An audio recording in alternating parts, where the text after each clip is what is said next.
Hello, everyone. Today, I want to tell you an incredible story about how English took me to my dream, my passion, and my success if you have big dreams to become a doctor, engineer, lawyer, businessman, or anything great, then you need English 100%. There is no doubt about it. English is spoken by 1.5 billion people around world. It is the language of travel business and the internet. If you don't speak English, you might miss big opportunities like getting a better job, making international friends, or enjoying movies and books in their original language. But don't worry, you can start learning today and become part of this global community. If I can learn English and achieve my dream, you can too. My name is Zopia, and I am from Brazil.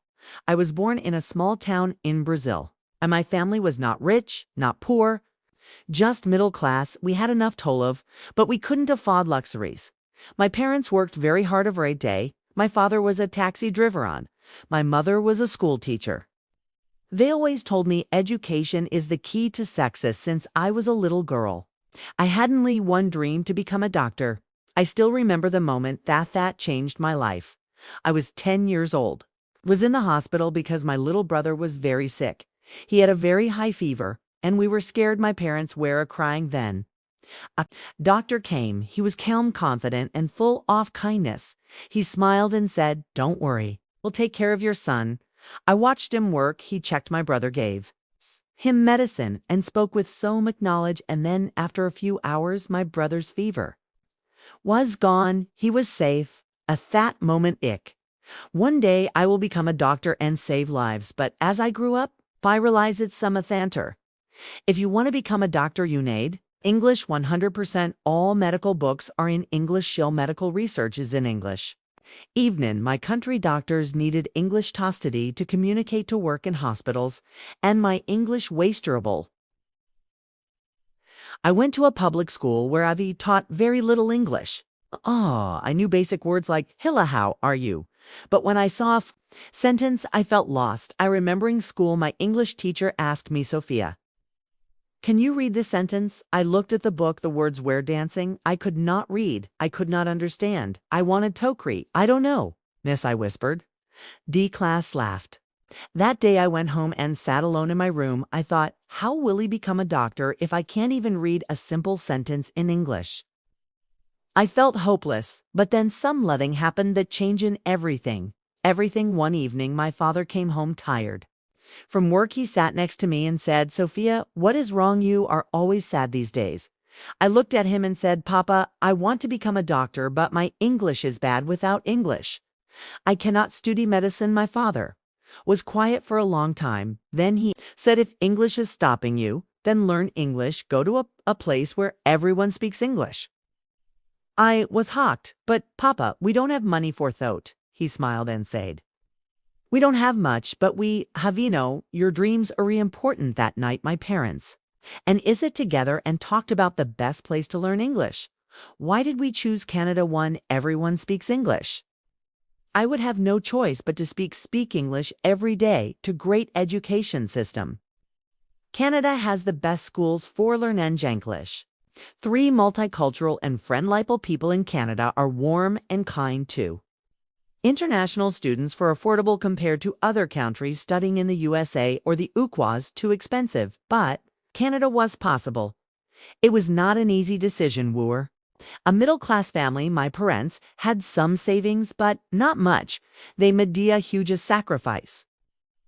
They used almost all their savings to pay for my flight, my English school, and my first few months of living in Canada. Before leaving, my mother held me hand and said, "Sophia, we are giving you everything we have. Promise me ya will not give up." I had tears in my eyes. I hugged her and said, "I promise, Mama."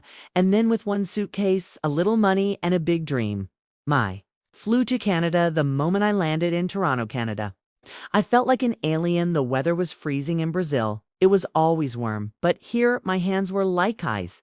The food was strange. I missed my mother's homemade Brazilian rice and beans. The people were nice, but they spoke so fast. And then the big guest problems. At the airport, a man asked me, "Do you need a taxi?"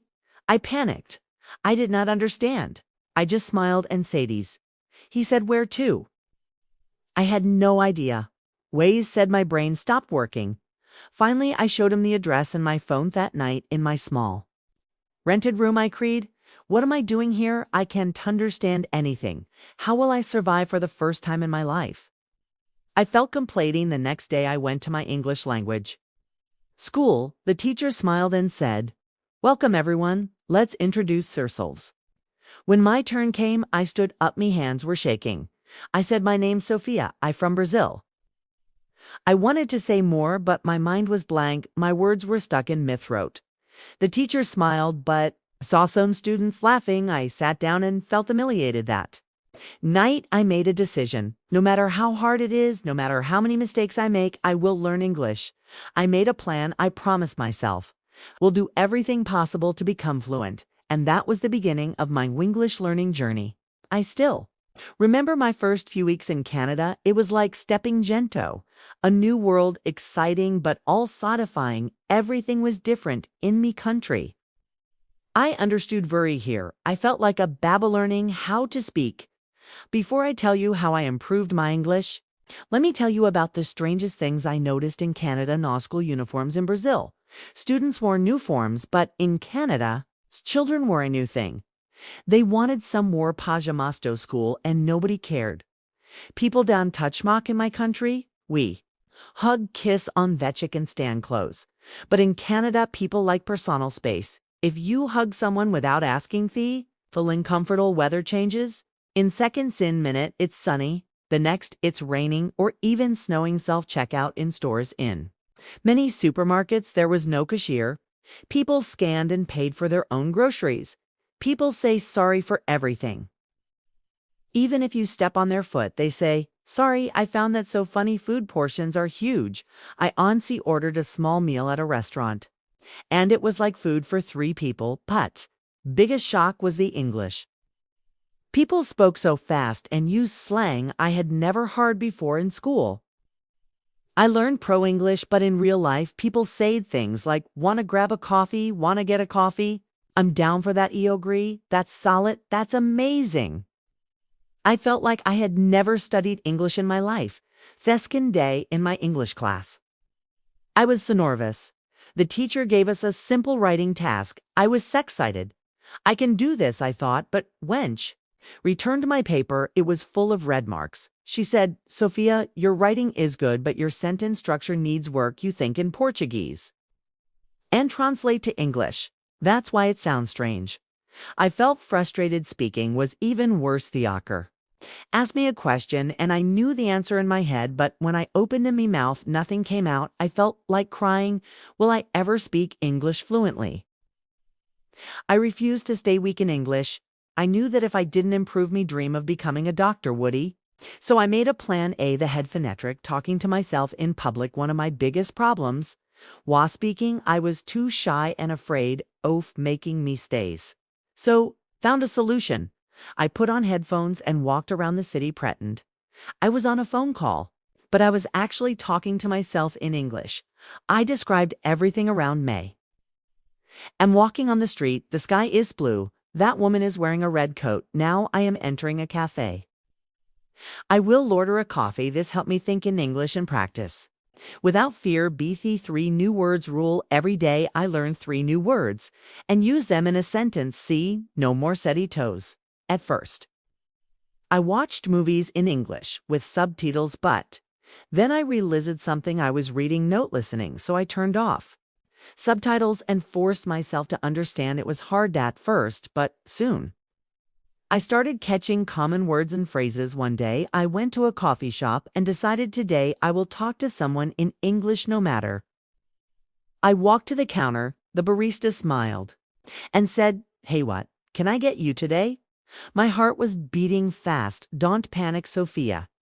You can do this." I took a deep breath and said, "I would like a cappuccino, please." She smiled. "An espresso.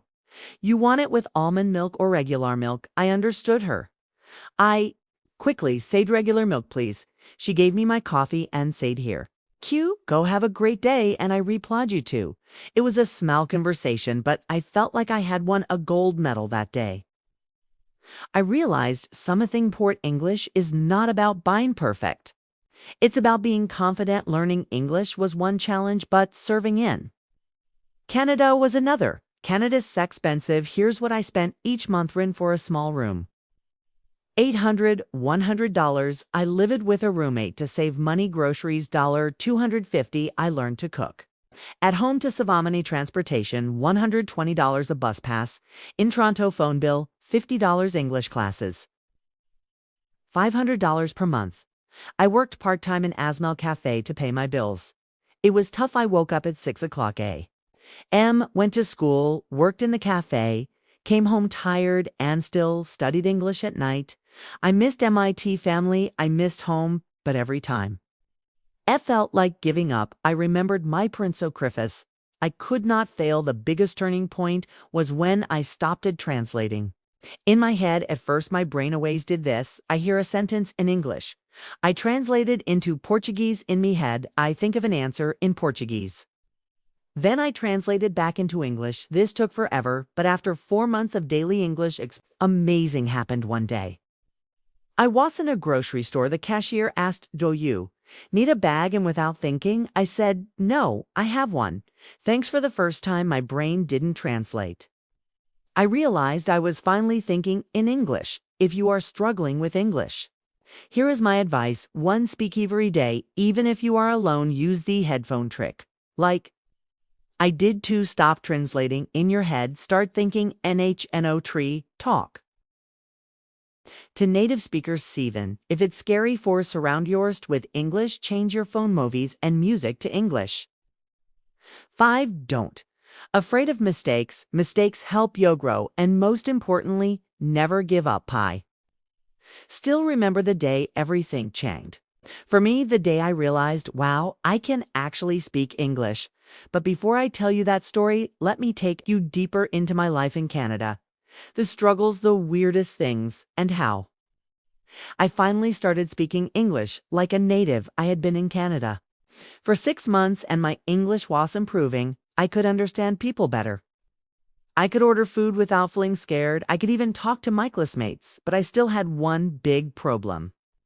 I was terrified of talking to native speakers. Why? Because they spoke too fast, as too much slang, and I always felt stupid when I didn't understand something. I avoided conversations. If someone asked me thing, I would just say yes or haha yeah even. If I had no idea what they said, but I knew if I wanted to be fluent, I had to face this fear. So I made a crass decision one morning. I walked into my favorite coffee shop. I told myself, Sophia, today you are going to have aerial conversation with a native speaker. No running away. I stood in line nervous. A girl next to me smiled and said, "Gee, this line is so long, right?" I froze. Was it my moment? I took a deep breath and said, "Yeah, it's really long then," she said. "I come here every morning, Gan. It's always like this." My brain started panicking. What do I say boot instead of overthinking? I just said, "Aurelie, I just moved here, so I don't know." Smiled and said, "Oh, cool. Where are you from?" And just like that, we had a conversation for the first time. I wasn't translating in my head. I wasn't scared. I just talked. After that day, something clicked in my brain. I realized I can actually do this. That moment gave me confidence, and confidence was the missing key. Now that I was confident, I wanted to take my English to the next level. I didn't want to just speak English. I wanted to sound like a native speaker, so I started doing something crazy, the shadowing method. I started copying everything I heard whenever I watched a TV show. I paused, repeated the sentence exactly like the actor and tried to match their accent. Example, I hear the sentence, "Oh my God, that's insane." I pause and say it exactly the same way. Oh my God, that's insane. Coping the tone, speed, and emotion. I did this for hours every day. At first, it felt weird, but after 1 month, my pronunciation improved so much. I also started keeping a notebook of my English mistakes. Every time I made a mistake, I wrote it down and corrected it. Example, agree with you. I agree with you by reviewing my mistakes every day. Stopped repeating them. This was the hardest step. 4. But I forced myself to make Canadian friends because I knew that was the fastest way to improve. Here's what I did one. I joined local events. I went to free meets for international students to I use Ed conversation exchange apps. I found Canadians who wanted to learn my language, so we did a language exchanger 3. I talked to my coworkers, stopped being shy, and started chatting with them more. And guess what? The more you talk to real Canadians, the more natural. My English bomb. Even though my English was improving, life was still hard. I was wazdered studying English, working part-time, and cooking my own food was exhausting. I missed my family. I couldn't visit home because flights were too expensive. I struggled with money even after 6 months. I still felt broke all the time. One day, I had only $5 left in my bank account. I sat in my tinny room and cried. Why is this so hard? I'm making a mistake. Should I just go back home? Button. I remembered why I was here. I didn't come all this way just to give up, so I wiped my tears and said, no, I will make this work, and I did. I want you to imagine some mathing. Imagine waking up every morning in a beautiful apartment looking at the city skyline, drinking coffee and thinking, I made it, I did it, I became the person I always dreamed of. That's my life now, but 5 years ago, I was a broke student, struggling with English, feeling lost in a foreign country to get into medical school. I had to pass the ELS exam, and let me tell you, it was terrifying. The reading section was full of long, confusing passes. The speaking section made me feel like I was being judged. The writing section was a nightmare. I studied every single day. I practiced writing essays. I recorded myself speaking. I read complicated, edited medical articles on the day of the exam. I walked into the room shaking, but then I told myself, Sophia, you didn't come this far to fail. You know this, you worked for us. So I took a deep breath and did my best. A week later, I got my results. I passed. I held the paper in my hands crying. I did it. I actually did. Thought was the moment I knew nothing could stop me now with my ELT score. I finally get accepted into one of the best medical universities in Canada. But guess what? The real struggle was just beginning. Medical textbooks were in advanced English. Professors spoke in complex medical terms. I had to write perfect reports and give presentations. It was 10 times harder than anything I had faced before, but remembered something: if I can do anything, so I didn't quit. I recorded my lectures and listened to them every night. I made flashcards for difficult medical terms. I joined study groups and practiced to explain things in English every single day. I pushed myself, and with lots of hard work, I graduated as Dr. Sophia Williams. I walked across that stage, took my diploma, and looked upon Thesky. This is for you. Mom and Dad, I'm Edith. After graduation, I got my first job at a big hospital in Toronto. My first month's salary, $88. Zero. When I saw my bank account, I couldn't believe it. I remembered the days when I had only $5 left and had to choose between buying food or paying rent. Now, I could buy anything I wanted, but money wasn't the best part. The best part was saving lives. One day, a little girl came into the hospital. She was sick, scared, and crying. I held her hand and said, "Don't worry, sweetheart, I'll take care of you." Her mother looked at me with tears in her eyes and said, "Thank you, doctor." At that moment, I felt something I had never felt before. I wasn't just an English learner anymore. I wasn't just a student. I was a doctor, and I had earned this. Now listen to me carefully. I know many people say, accept yourself as you are. I disagree. You should never accept being weak. You should never accept buying beverage.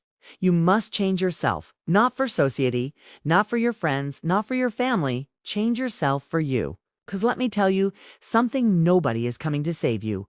Not your parents, not your teachers, not your boyfriend or girlfriend only. You can change your life. When I was struggling, I could have made excuses. English is too hard. I don't have enough money. I'm not smart enough. But I didn't. I looked in the mirror and said, Sophia, stop making excuses. It's time to work. And that's exactly what I did. If you're still here, it means you want more from life. Solid? me give you the real truth, learn English. Like your life depends on it, because it does. If you want a great career, you need English. Stop being lazaget up. Open. A book watch English video sto. The work puts yourself in uncomfortable situations, talk to strangers, make mistakes. Embarrass yours, that's how you grow today alive in a beautiful apartment in downtown Toronto. I wake up every morning feeling proud of myself. I drive my dream car. I travel to different countries. I help my parents financially, and most importantly, I love my life. But remember, I wasn't born lucky. I created this life, be working for it, and you can too. If you're watching this video, you have two choices. One, close this video and don't things stay the same, keep making excuses, keep dreaming but never acting. Two, start working on yourself right now, learn English. Every day improve yourself, change your life. That choice is yours if you choose the second option. Then subscribe to this channel, like this video, and let's start your journey today, because trust me, when you become the best version of yourself, it feels like the world is in your hands. Now, go change your life.